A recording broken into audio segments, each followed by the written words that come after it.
ہمارا گھر بڑا اور خوبصورت ہے۔ بیتنا کبیر و جمیل۔ خاندان بیٹھک کے کمرے میں جمع ہوتے ہیں۔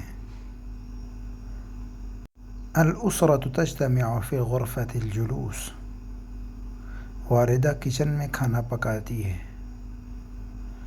الام تطبخ الطعام فی المطبخ۔ بچے گھر کے صحن میں کھیل رہے ہیں۔ الاولاد یلعبون فی ساحة البیت۔ ہمارے گھر میں 3 کمرے اور 2 باتھ روم ہیں۔ فی بیتنا 3 غرف و حمامان۔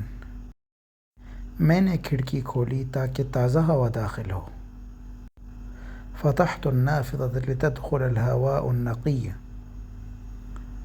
میں نے اپنا کمرہ صاف کیا اور اپنا بستر ترتیب دیا۔ نظفت غرفتي ورتبت سريري۔